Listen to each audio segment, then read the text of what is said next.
Hello. I was watching Steve Donaghy's video about NaNoWriMo. It's very interesting. He's planning to write about sort of like historical fiction about how Tiberius Sempronius Longus, I think that's the name, a commander who fought against Carthage and Hannibal, I think, lived after his signature defeat, and he basically wants to write a book about him writing his memoir. But at some point, this character will have a heart attack that will make him rethink about the whole act of writing a memoir and start writing history. At some point, he will give in to the will to truth, and he will just try to write history, to try write not about what he remembers from his signature defeat, from his defeat on that war, but to write a historical account, the first historical account. So this would be Steve Donaghy's origin of history, or that's what I gathered. I might be saying everything completely wrong. I'll link his video in the description. Yeah, I mean, that made me think about my own writing project, and I wasn't planning to write anything until NaNoWriMo in November.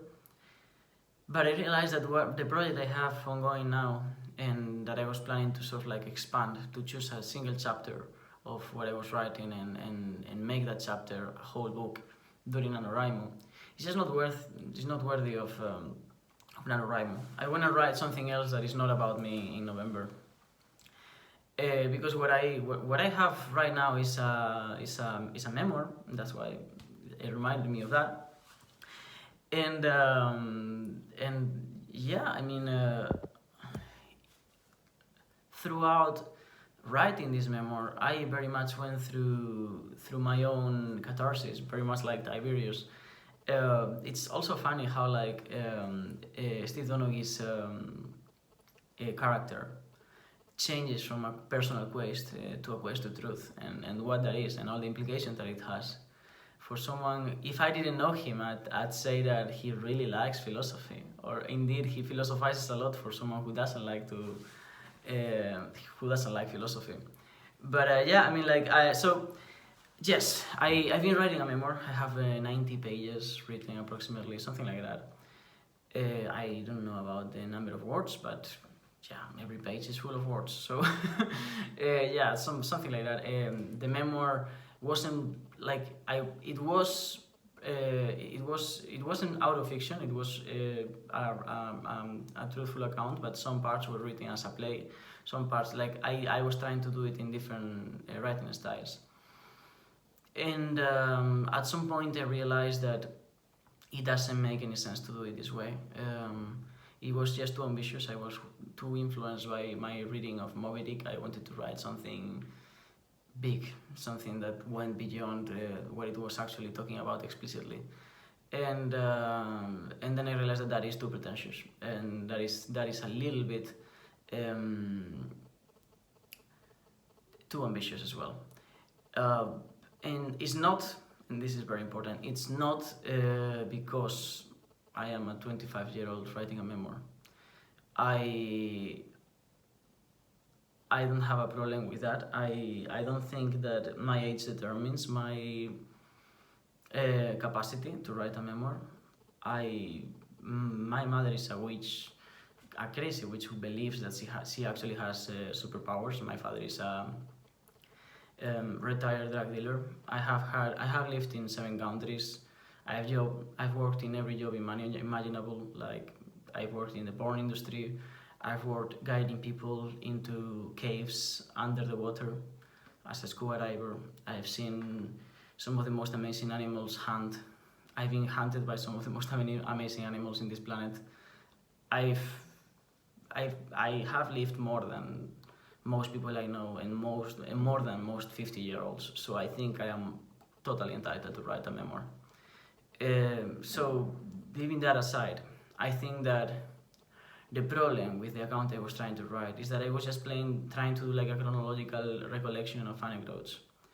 And I've seen a lot of that, and honestly, it doesn't make it for me. Like even when I read Marco Polo, it wasn't it wasn't something that for me, like, it would have been enough to write about. Like, it didn't excite me on the degree that, or it didn't like fulfill me in the degree that it is necessary for me to write constantly about something, and to not only that, but stand by what I write once it's written. So I'm no longer interested in writing like a chronological memoir where I'm just like giving the account of basically the last years of my life and what's happened without trying to leave anything out. I think that could be interesting because, again, I haven't lived an usual life so far, and the future is not looking usual either. But so haven't many other people. I thought it would be much more interesting to convert what I have written so far into something more like a non-linear narrative, just a series of meditations connected through memories, yes, but not necessarily memories that follow each other. So I'm no longer gonna be limited by what happened before and after. I'm just gonna jump forward and backward as I want, and yet I'll try to link one memory with the other, not by time, not through time, but through the topic. Pretty much like a stream of consciousness, but I don't know if exactly on that style, but yeah. So that's basically it. For me, the reason to want to write is because I do think that I have lived so far a life worthy of documentation, and that people would enjoy reading. But my main motive is that I feel like I am at a crossroads once again, but this one is a bit more significant than any other before.